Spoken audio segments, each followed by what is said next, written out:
Life has a way of surprising us in moments when we least expect it. My name is Emily Carter, and I never thought I would be sitting here today, writing out a story that still leaves me shocked when I think about it. What I'm about to share is not a story of passion or forbidden temptation, it's a story of misplaced trust, human mistakes, and how a single careless act can unravel a carefully built life. It all started one spring afternoon in Ohio. I was 34 at the time, married for almost 10 years to Daniel, my college sweetheart. We lived in a cozy suburban home, the kind of place with neatly trimmed lawns and neighbors who waved from across the street. From the outside, our lives looked picture-perfect. Daniel had a stable job in finance, and I managed a small bakery that had been my dream since childhood. But inside, like most families, we had our share of struggles. Running a bakery isn't just about baking cupcakes and pastries, it's about long hours, heavy lifting, and balancing books that don't always balance. Some nights, I'd come home completely drained, my clothes smelling of sugar and flour, with flour dust still stuck in my hair. Daniel was supportive in his way, but his job often kept him at the office late. Slowly, without us even realizing, we had drifted into living parallel lives rather than a shared one. That's when Mark entered the picture. He wasn't some stranger or mysterious newcomer, he was Daniel's closest friend since childhood. Mark was the kind of man who always seemed to have an easy smile and a way of making people laugh. He came around often, sometimes helping me with repairs around the house when Daniel was too busy. I didn't think much of it at first, it was just Mark being Mark. One Saturday afternoon, Daniel had left on a sudden business trip, and I was in the middle of rearranging the bakery's storeroom.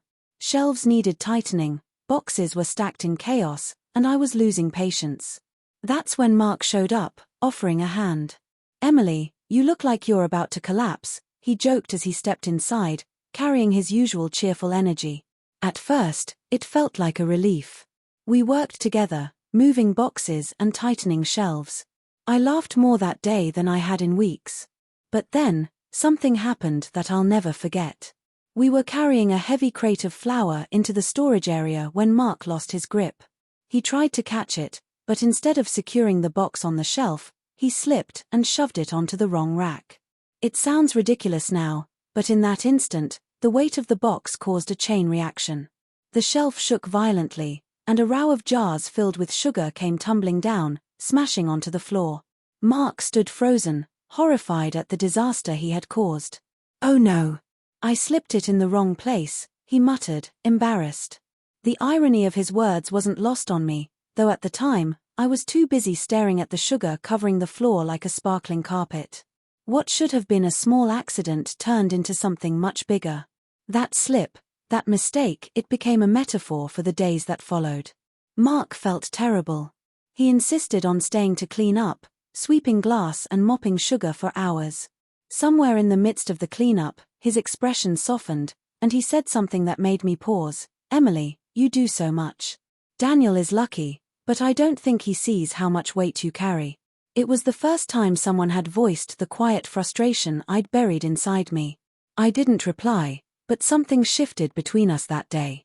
He started visiting more often, offering to help, sometimes just to keep me company when Daniel worked late. I told myself it was innocent, but soon, lines blurred. One evening, Mark and I sat in the bakery kitchen long after closing. We talked about our lives, our disappointments, and our dreams. I found myself listening more intently than I had in years.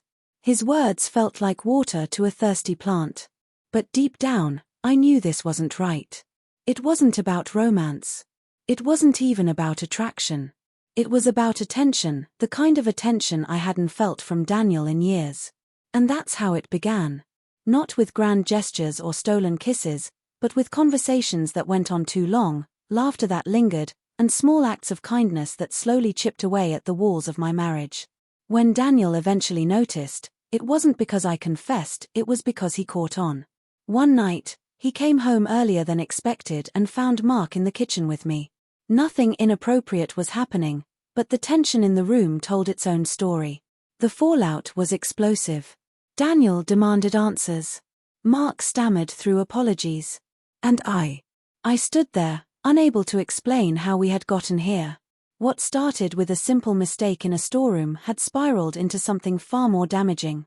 The days that followed were some of the hardest of my life. Daniel moved out for a few weeks. I shut down emotionally, throwing myself into work. Mark disappeared, too ashamed to face me again. But here's where the story takes an unexpected turn. Instead of ending in divorce, instead of collapsing completely, Daniel and I chose something different. We went to counseling. For the first time in years, we had brutally honest conversations. I told him how lonely I had felt, how invisible. He admitted he had been so consumed by his work that he had stopped noticing the cracks forming in our marriage. It wasn't easy. Healing never is. But slowly, step by step, we rebuilt trust.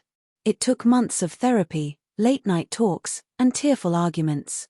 Mark never came back into our lives. His role was simply the catalyst that forced us to face what we had been ignoring. Now, looking back, I see that moment when he slipped it in the wrong place as symbolic. A small mistake that caused a mess, but also a wake-up call. Because sometimes, it takes chaos to push you toward clarity. Today, Daniel and I are stronger than before. Our marriage isn't perfect, but it's real, and we face it together. If there's one lesson I've learned, it's this: never underestimate the quiet ways distance creeps in, and never take love for granted.